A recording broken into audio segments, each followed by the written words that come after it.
Welcome back to city news. Tenali పట్టణం అభివృద్ధిలో ప్రజలు భాగస్వాములు కావాలని మున్సిపల్ చైర్పర్సన్ తాడిపోయిన రాధిక తెలిపారు. వార్డు పర్యటనలో భాగంగా 35, 36, 37 వార్డుల్లో ఆమె పర్యటించారు. డ్రైన్లు, కల్వర్టులను ఆమె పరిశీలించారు. సైడ్ డ్రైన్లపై నిర్మించిన అక్రమ నిర్మాణాలను తొలగింపచేయాలని సూచించారు. ఈ సందర్భంగా ఆమె మాట్లాడుతూ వ్యాపారస్తులు రోడ్లను ఆక్రమించకుండా పురపాలక సంఘానికి సహకరించి వ్యాపారాలు చేసుకోవాలని కోరారు. అదేవిధంగా పట్టణాభివృద్ధికి ప్రతి ఒక్కరూ సహకరించాలని ఆమె సూచించారు. కార్యక్రమంలో పలువురు వైసీపీ నాయకులు, కార్యకర్తలు, పురపాలక సంఘ సిబ్బంది పాల్గొన్నారు.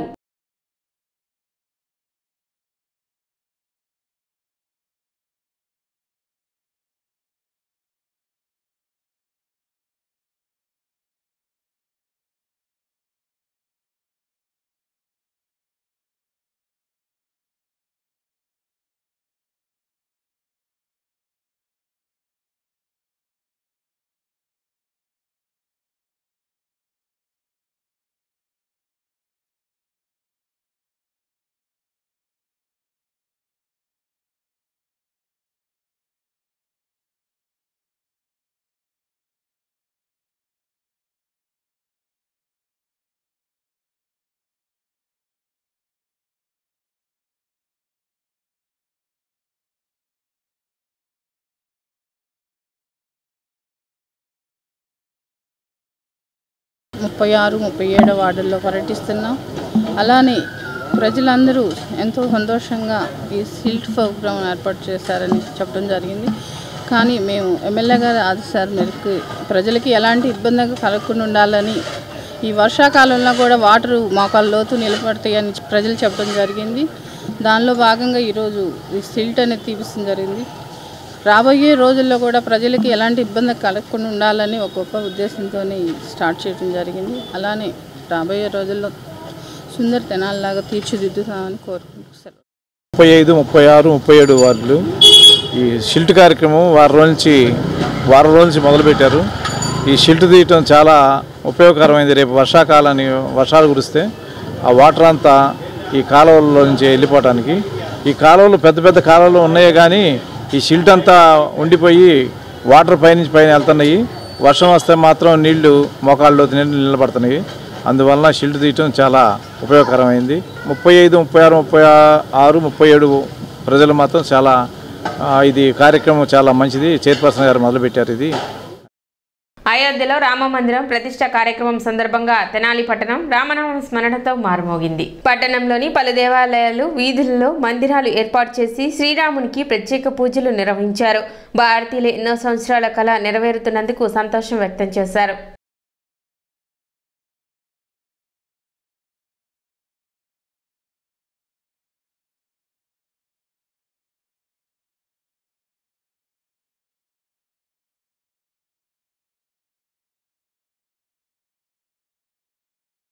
అయోధ్యలోని బాలరాముని విగ్రహ ప్రతిష్టా మహోత్సవాన్ని పురస్కరించుకుని ఈ రోజున తెనాలిలోని శ్రీ సూచరాసమిత పంచముఖ ఆంజనేయ స్వామి ఆలయంలో విశేష పూజాది కార్యక్రమం నిర్వహించడం జరిగింది.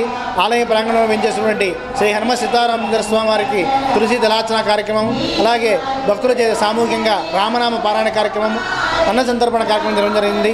శ్రీ పంచముఖ ఆంజనేయ స్వామి సంకీర్తన సేవా సమితి ఆధ్వర్యంలో ఆలయ వ్యవస్థాపక కుటుంబ సభ్యులు ఎస్బి శివ గారు, ఈవో అవతి శ్రీనివాసరెడ్డి గారు పర్యవేక్షణలో వంశపారంపర్య అర్చకులు శ్రీనివాసమూర్తి గారి యొక్క ఆధ్వర్యంలో ఈ యొక్క కార్యక్రమం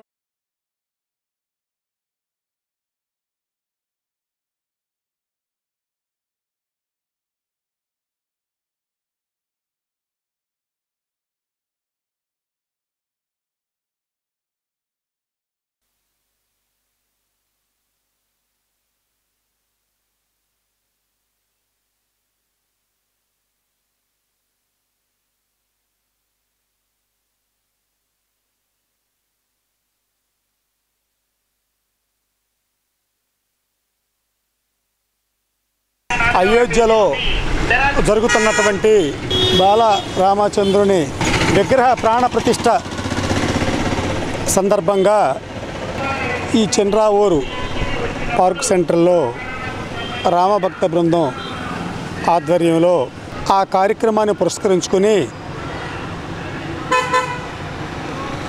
శ్రీరాముల వారికి మరి పుష్పమాలలు అలంకరించి పూజా కార్యక్రమాలు నిర్వహించి తదుపరి విచ్చేసిన భక్తులకి ప్రసాద వితరణ కూడా ఒక 500 మందికి చేయటం జరిగింది. గుడివాడ తాలూకా రాఘవాపురంలో జన్మించిన అక్కినేని నాగేశ్వరరావు తెలుగు చలనచిత్ర రంగంలో ఎక్కని స్థాయి లేదని సాయి లక్కరాజు అన్నారు. సోమవారం సాయంత్రం 4 గంటలకు స్థానిక మార్స్పేట స్వరలయ కార్యాలయంలో జరిగిన అక్కినేని 10వ వర్ధంతి సదస్సుకు స్వరలయ వేదిక వ్యవస్థాపక అధ్యక్షులు సాయి లక్కరాజు ప్రారంభించి ప్రసంగించారు. స్వరలయ వేదిక సభ్యులు విశ్రాంత బ్యాంక్ అధికారి డి సుబ్రహ్మణ్యేశ్వరరావు మాట్లాడుతూ తెలుగు సినిమా పుట్టింది 1931లో, అక్కినేని సినీ నటులైంది 1941లో. అంతేకాక పద్మశ్రీ, పద్మభూషణ్, పద్మవిభూషణ్ 3 పద్మలు అందుకున్న తొలి నటులు అక్కినేని అన్నారు. తొలుత స్వరలయ వ్యవస్థాపకులు సాయి లక్కరాజు, సుబ్రహ్మణ్యేశ్వరరావు అక్కినేని చిత్రపటానికి పూలమాలలు వేసి ఘనంగా నివాళులు అర్పించారు. ఈ కార్యక్రమంలో శ్రీధర్, నటులు మల్లేశ్వరరావు, హేమాచారి, సురేష్ బాబు, రొంపిచెల్ల సురేష్, జె ఉమామేశ్వరరావు తదితరులు పాల్గొని నటులు అక్కినేని నాగేశ్వరరావు చిత్రపటానికి పూలమాలలతో నివాళులు అర్పించారు. అంటే బహుశా ఆయన వయసు అప్పుడు 6 ఏళ్ళు ఉంటాయి. 6 ఏళ్ల వయసులో ఆయన హరిశ్చంద్ర అని నాటకంలో నారదుడుగా హరిశ్చంద్రలు వేశారు. తర్వాత నారదుడుగా శ్రీపాద్ధారణలు వేసినప్పుడు 1941లో మొట్టమొదటిసారిగా సీతారామ జననంలో రాముల వారిగా సినీ హీరోగా అరంగేట్రం చేశారు. 1953లో దేవదాస్గా ఎటువంటి విజయాలు సాధించారో తెలిసిందే.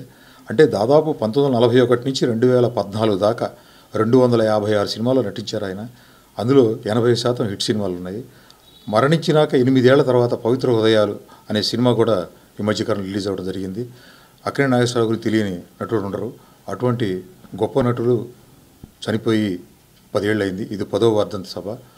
వారి స్మృతిస్తూ ఇక్కడ స్వరలయ సభ్యులు, కళాభిమానులు, నటులు మేమంతా ఆయన అక్కినేని నాగేశ్వరరావు గారి చలనచిత్రాన్ని చేసే సేవల్ని గుర్తు చేసుకుంటూ వారి స్మారకంగా తెనాల్లో త్వరలో స్మారక అవార్డు, అక్కినేని స్మారక అవార్డును పెట్టి సుప్రసిద్ధ కళాకారులకి ఇవ్వాలని నిర్ణయించడం జరిగింది.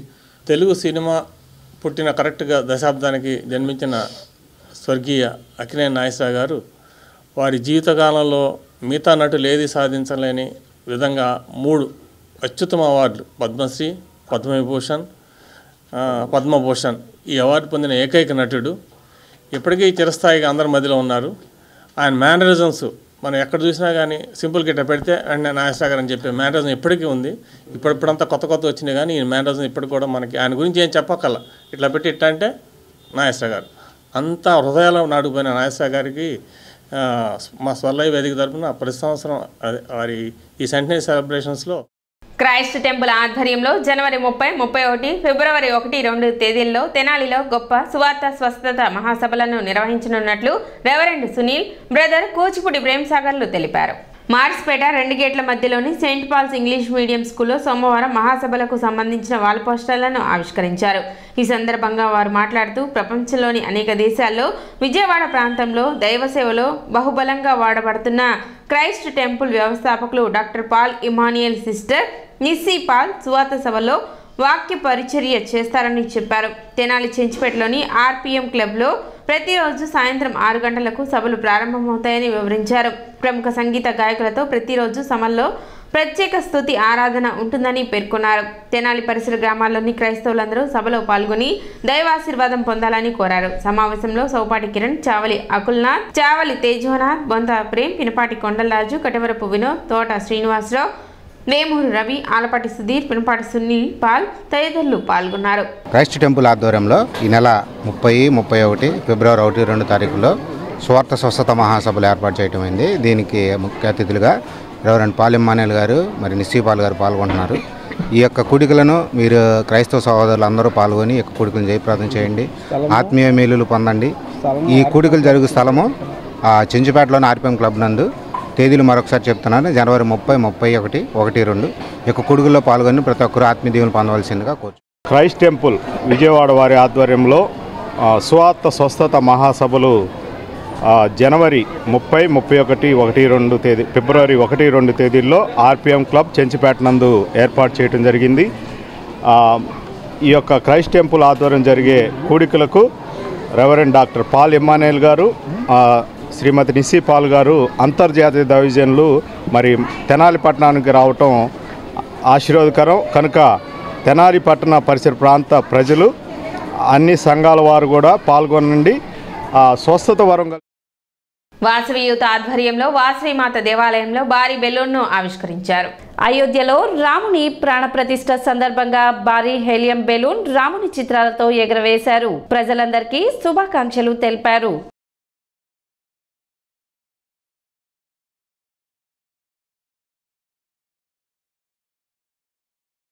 వాసవి యూత్ తెనాలి వారి ఆధ్వర్యంలో ఈరోజు ప్రతిష్టాత్మకంగా తీసుకున్న మోడీ గారు అయోధ్యలో ఈరోజు బాలరాముడు విగ్రహ ప్రతిష్ఠ సందర్భంగా ఈరోజు తెనాల్లో హీలియం బెలూన్ని రిలీజ్ చేసి శుభాకాంక్షలు తెలియజేస్తున్నాం.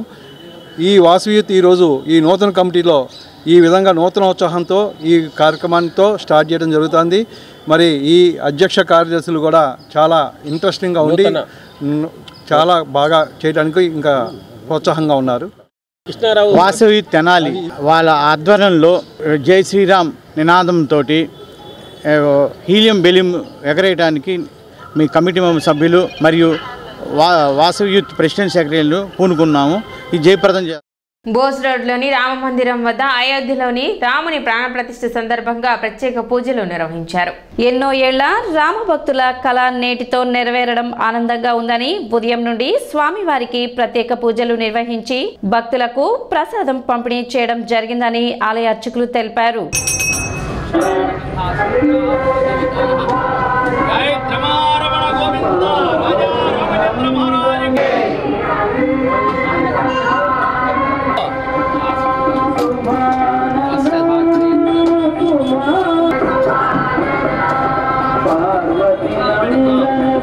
ఈ తెనాల్లో వెంచేసి ఉన్న సీతారామ మందిరంలో వెంచేసి ఉన్న సీతా లక్ష్మణ పరివార సమేత కోదండరామస్వామి వారి దేవాలయం యందు అయోధ్యలో జరుగుతున్న రామవారి యొక్క విగ్రహ ప్రతిష్టాపన మహోత్సవం సందర్భంగా ఈ దేవాలయంలో నిన్న స్వామివారికి విశేషంగా అభిషేకం చేశాము. ఈరోజు తెల్లవారుజాము నుంచి దేవాలయం అంతా చక్కగా అలంకరించుకొని భక్తుల సహాయ సహకారాలతో అందరికీ ప్రసాదం పంచిపెడుతూ అదేవిధంగా స్వామివారి నామస్మరణ అందరి చేత చేయిస్తూ స్వామివారి యొక్క చిత్రపటాన్ని అందరికీ ఇస్తూ అదేవిధంగా కరెక్ట్గా 12 గంటల 30 నిమిషాలు ఏదైతే అభిజిత్ లగ్నంలో స్వామివారి ప్రతిష్టాపన జరుగుతుందో ఆ సమయంలో స్వామివారికి ఇక్కడ కిరీటధారణ మహోత్సవం జరుగుతుంది.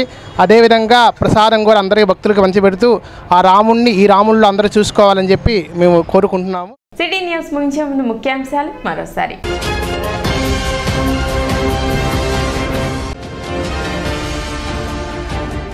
రాముని ప్రతిష్ఠ సందర్భంగా వాడవాడల రామనామస్మరణతో మారుమ్రోగిన తెనాలి.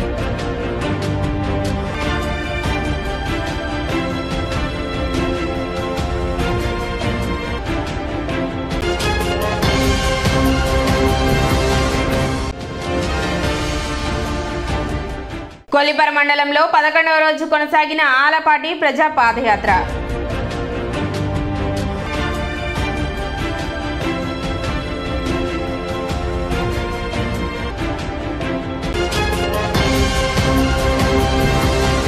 సిటీ న్యూస్ ఇంతటితో సమాప్తం. నమస్కారం.